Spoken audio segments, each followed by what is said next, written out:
first year students. This is your paper first and topic is W.B. Yeats poem The Lake Isle of Innisfree. The Lake Isle of Innisfree का Hindi meaning पहले हम लोग समझे. The lake का मतलब होता है झील, आइल का मतलब होता है द्वीप, ऑफ इनिसफ्री, इनिसफ्री उस जगह का नाम है. ओके, तो ये है इनिसफ्री के द्वीप पे जो झील है उसके बारे में यहाँ पर डिस्क्राइब किया है. किसने? W.B. Yeats ने. W.B. Yeats का फुल नेम है विलियम बटलर ईट्स.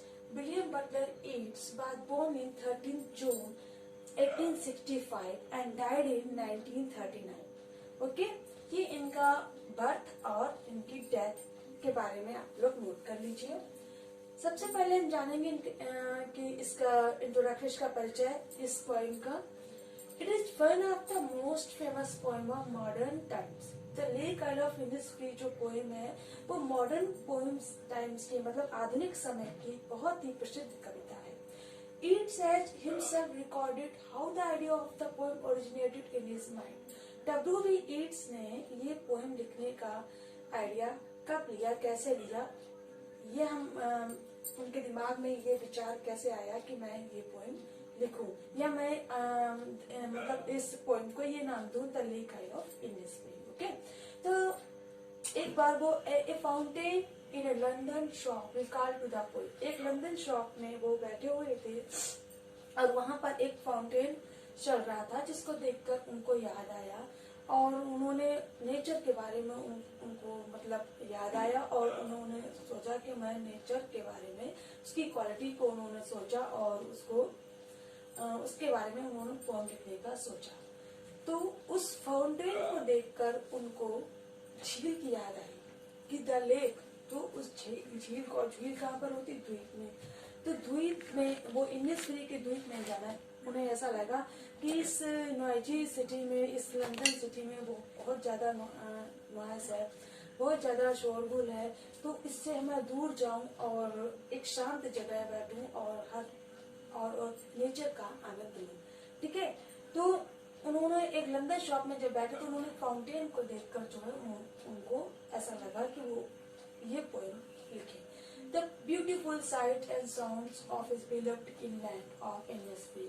और एक सुंदर सुंदर दृश्य और सुंदर सुंदर ध्वनिया कौन सी? जब वो शांत जगह जाएंगे तो वहाँ पर किसकी ध्वनिया होगी? कोयल की, है ना. छोटे छोटे झिंगुर होते हैं. मतलब जब हम शांत जगह बैठते हैं तो हमें क्या एक जरा सी भी आवाजें सुनाई देती है. जब हम शोरगुल वाले शहर में होते हैं तो हमें वो आवाजें नहीं सुनाई देती है. तो उनका ये मानना है कि जब वो द्वीप में जाएंगे और शांत प्रिय जगह में जाएंगे और उस नेचर को बहुत अच्छी तरीके से वो उसका आनंद उठाएंगे, तो उनके लिए जो गाने होंगे, जो म्यूजिक होगा, वो कौन सा म्यूजिक होगा? वो कोयल की आवाज होगी, वो छोटे छोटे जो कीड़े होते हैं उनकी आवाजें होंगी जिनको वो सुंदर ध्वनि समझ के सुनेंगे. ठीक है.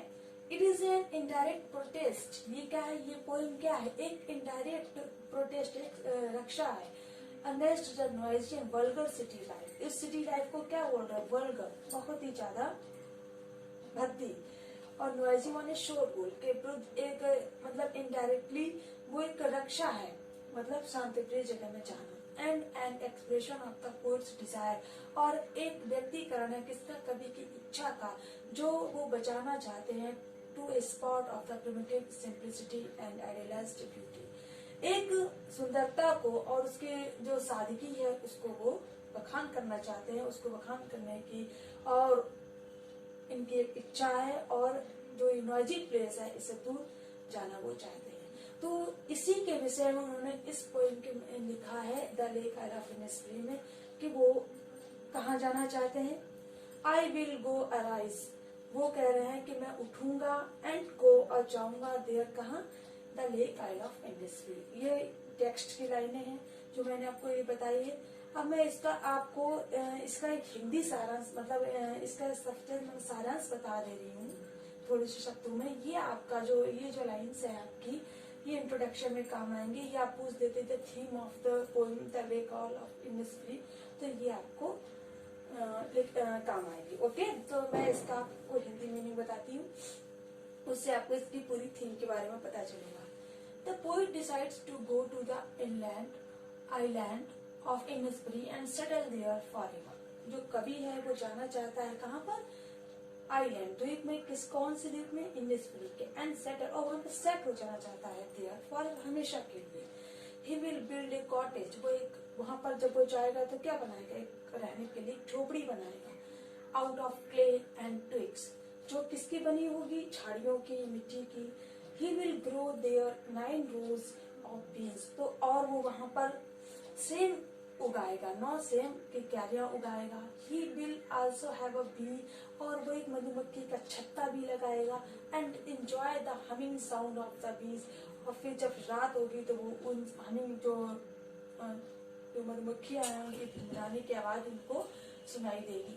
Are along in the happy and silent place, और वो इसी तरीके से अकेले उस शांत जगह में जाना चाहता है और खुश होना चाहता है।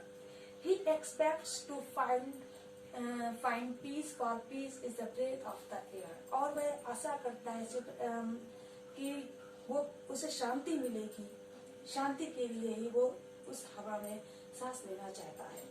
He will hear the song of the different birds such as cricket and linnet, और वो सुनेगा, कौन कौन से सॉन्ग सुनेगा, किसके, डिफरेंट वर्ड्स के वो सॉन्ग सुनेगा, सच एज जैसे क्रिकेट एंड लिनेट।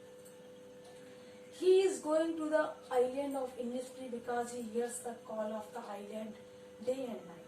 वह आइलैंड जाना चाहता है इनिस्फ्री की, क्योंकि वह सुनता है the call of the island, वो द्वीप की एक पुकार जैसे ऐसे लगता है दिन रात सुन रहा है, मतलब उसे हर समय दिन और रात ऐसा लगता है कि उसे वहां जाना चाहिए, ऐसा लगता है कि वो जो है वो शांति जो है उसे बुला रही है। और दिन पर दिन वो उस लंदन सिटी की जो लाइफ है उससे वो बहुत ज्यादा ऊब गया है, बोर हो गया है, इसलिए वो उसे ऐसा लगता है कि मुझे वो जगह बुला रही है। He in his imagination hears the lapping sound of water. वह अपनी कल्पना में सुनता है, क्या सुनता है, lapping sound of water, जो पानी के गिरने की आवाज है वो सुनता है। The wonder island haunts him night and day, और ये जो आश्चर्यजनक जो द्वीप है वो ऐसे लगता है वो उसको शिकार करता है रात और दिन। And even while he is standing on the roadway, और जबकि वो कहाँ पे खड़ा हुआ है, वो एक रास्ते पे खड़ा हुआ है, वो एक रोड पे खड़ा हुआ है, और वो किसकी कल्पना कर रहा है, द्वीप की। और वहाँ पे एक शांत जो जगह है और वहाँ पर एक झील है जो जिसका पानी गिर रहा है, उसकी वो आवाजें सुन रहा है, क्रिकेट की आवाजें सुन रहा है, लिनेट की आवाजें सुन रहा है, डिफरेंट वर्ड्स की आवाजें सुन रहा है। तो वो कहाँ में, वो सब उसके इमेजिनेशन में है और कोई भी चीज रियल में नहीं है। वो एक नॉइजी फुल मतलब जगह पर खड़ा है और शांत जगह के बारे में सोच रहा है, कल्पना कर रहा है। The poet can not resist this call and decides to go. जो कवि है वो बिल्कुल भी अब इसको इग्नोर नहीं कर सकता, और वो इस पुकार को सुन रहा है और वो वहां पर जाने के लिए तय करता है कि अब मुझे वहां जाना चाहिए। तो ये जो इस पोइम में जो भी लाइन्स है, मतलब जो भी आप पढ़ेंगे इसमें जो भी कवि कह रहे मैं जाऊंगा करूंगा, ऐसा कुछ रियल में नहीं हो रहा है। वो सब किसमें वो इमेजिन कर रहा है कि वो इस नॉइजी फुल सिटी को छोड़कर एक कभी इनिस्फ्री के द्वीप में जाएगा। अब मैं आपको इसके टेक्स्ट की लाइनें जो है एक एक करके बताऊंगी, एक लाइन तो आपको उसकी जो मीनिंग है बहुत अच्छे से समझ में आएगा।